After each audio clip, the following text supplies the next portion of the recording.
Hello everyone, good morning. ಇವತ್ತು ನಾವು ಎಳ್ಳಿಕಾಯಿ ಉಪ್ಪಿನಕಾಯಿ ಮಾಡ್ತಾ ಇದ್ದೀವಿ. ಎಳ್ಳಿಕಾಯಿ ಉಪ್ಪಿನಕಾಯಿ ಮಾಡೋದಕ್ಕೆ ಎಳ್ಳಿಕಾಯಿನ ಬೀಜ ಇಲ್ದಲೇ ಇರೋ ಥರ ಸಣ್ಣದಾಗಿ ಕಟ್ ಮಾಡ್ಕೋಬೇಕು. ಈ ಥರ. ಸೊ ಇಲ್ಲಿ ನೋಡಿ ನಾವು ಹೆಂಗೆ ಕಟ್ ಮಾಡ್ಕೊಂಡಿದ್ದೀವಿ ಅಂತ.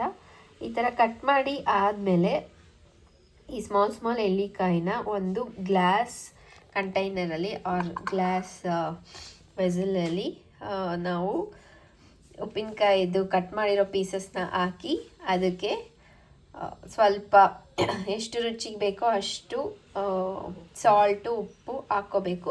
ದೆನ್ ಅರಿಶಿನ ಮಿಕ್ಸ್ ಮಾಡಿ ಈ ಥರ ಒಂದು ಬೌಲಲ್ಲಿ ಹಾಕಿ ರೆಡಿ ಮಾಡಿ ಇಟ್ಕೊಂಡಿದ್ದೀವಿ.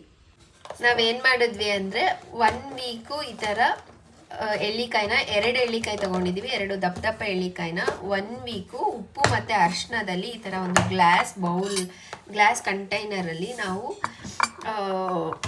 ಮ್ಯಾರಿನೇಟ್ ಮಾಡಿದ್ದೀವಿ. ಸೊ ಇದಾದಮೇಲೆ 1 ವೀಕ್ ಆಯಿತು.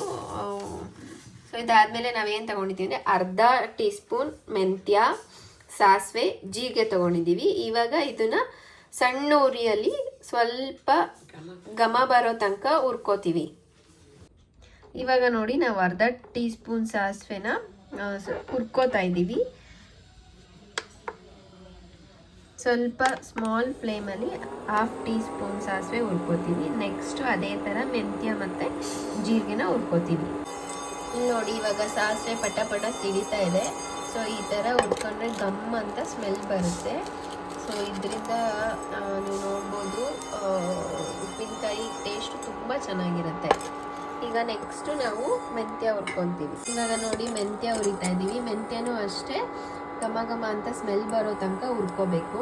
ಇದಾದಮೇಲೆ ನಾವು ಜೀರಿಗೆ ಹುರ್ಕೋತೀವಿ. ಈ ಥರ ಮೆಂತ್ಯ, ಜೀರಿಗೆ, ಸಾಸಿವೆ ಹಾಕೋದ್ರಿಂದ ಉಪ್ಪಿನಕಾಯಿ ಹುರಿದು ಪೌಡರ್ ಮಾಡೋದ್ರಿಂದ ಉಪ್ಪಿನಕಾಯಿ ತುಂಬ ಚೆನ್ನಾಗಿ ಬರುತ್ತೆ. ಸಾಸಿವೆ, ಜೀರಿಗೆ, ಮೆಂತ್ಯ ಆದಮೇಲೆ ನಾವು 2 ಎಳ್ಳಿಕಾಯಿಗೆ ಒಂದು 15 ಗುಂಟೂರು ಮೆಣಸಿನ್ಕಾಯಿ ತೊಗೊಂಡಿದ್ದೀವಿ. ಸೊ ಇದೂ ಅಷ್ಟೇ ಸ್ಮಾಲ್ ಫ್ಲೇಮಲ್ಲಿ ಘಮ ಬರೋವರೆಗೂ ಸ್ವಲ್ಪ ಹುರ್ಕೋಬೇಕು. ಚೆನ್ನಾಗಿರುತ್ತೆ ಈ ಥರ ಹುರ್ಕೊಂಡ್ರೆ ಚೆನ್ನಾಗಿ ಬರುತ್ತೆ ಉಪ್ಪಿನಕಾಯಿ. ಇವಾಗ ಹುರ್ಕೊಂಡಿರೋ ಸಾಸಿವೆ, ಮೆಂತ್ಯ, ಜೀರಿಗೆ ಮತ್ತು ಮೆಣಸಿನ್ಕಾಯಿ ಜೊತೆಗೆ ಒಂದು 10ರಿಂದ 12 ಬೆಳ್ಳುಳ್ಳಿ ಸಿಪ್ಪೆ ಬಿಡಿಸ್ಕೊಂಡು ಚೆನ್ನಾಗಿ ನೀಟಾಗಿರೋ ಬೆಳ್ಳುಳ್ಳಿನ ತಗೊಂಡು ಫಸ್ಟು ಸಾಸಿವೆ, ಜೀರಿಗೆ, ಮೆಂತ್ಯ ಮತ್ತು ಮೆಣಸಿನ್ಕಾಯಿನ ಫಸ್ಟು ಗ್ರೈಂಡ್ ಮಾಡ್ಕೋಬೇಕು.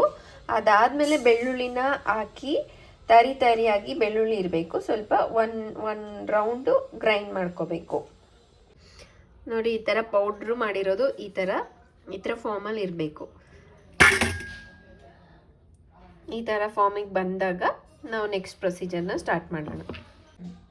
ನೆಕ್ಸ್ಟ್ ಪ್ರೊಸೀಜರು ಇಷ್ಟು ಬೆಲ್ಲ ತೊಗೊಂಡಿದ್ದೀವಿ ನಾವು. 2 ಎಳ್ಳಿಕಾಯಿಗೆ ಇಷ್ಟು ಬೆಲ್ಲ ತೊಗೊಂಡಿದ್ದೀವಿ. ಆಮೇಲೆ ಬೆಲ್ಲ ನೆನೆಯೋ ಅಷ್ಟು ವಾಟರ್ ತೊಗೋಬೇಕು. ಅದು ನಿಮಗೆ ಗೊತ್ತಾಗುತ್ತೆ ಕನ್ಸಿಸ್ಟೆನ್ಸಿ. ಸೊ ಇವಾಗ ನಾವು ವಾಟರ್ನ ಇದು ಪ್ಯಾನ್ನಲ್ಲಿ ಹಾಕ್ತಾ ಇದ್ದೀವಿ.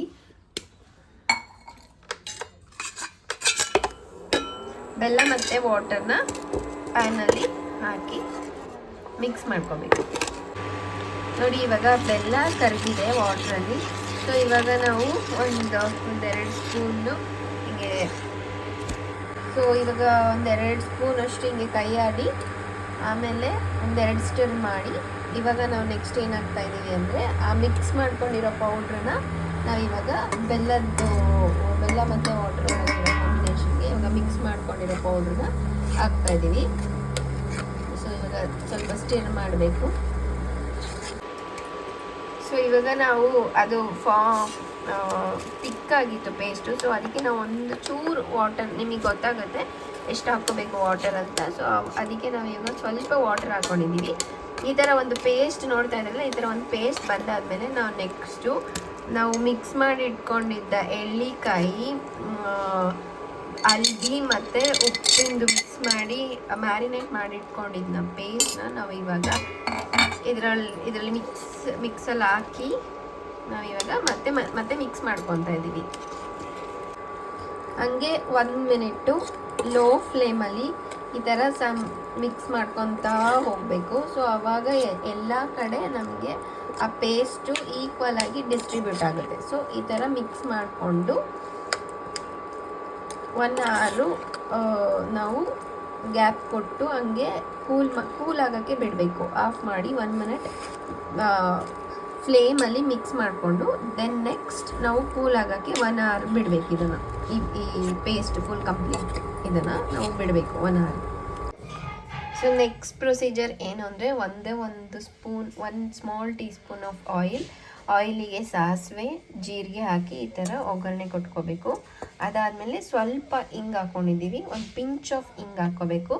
ಅದು ನೆಕ್ಸ್ಟು ಸ್ವಲ್ಪ ಸಾಸಿವೆ ಎಲ್ಲ ಸಿಡಿಯುವಾಗ ನಾವು ಆ ಮಿಕ್ಸ್ಚರ್ನ ನಾವು ಮಾಡಿಟ್ಕೊಂಡಿದ್ದಂಥ ಒಂದು ಪೇಸ್ಟಿಗೆ, ಎಳ್ಳಿಕಾಯಿ ಪೇಸ್ಟಿಗೆ ಹಾಕಿ ಇದನ್ನು ಸ್ವಲ್ಪ 1 hour ಮತ್ತು 1 hour ಕೂಲ್ ಮಾಡಿ ನಾವು ನಾರ್ಮಲ್ ಗ್ಲಾಸ್ ಕಂಟೈನರ್ಗೆ ಹಾಕ್ಕೊಂಡ್ರೆ ಎಳ್ಳಿಕಾಯಿ ಉಪ್ಪಿನಕಾಯಿ ರೆಡಿ.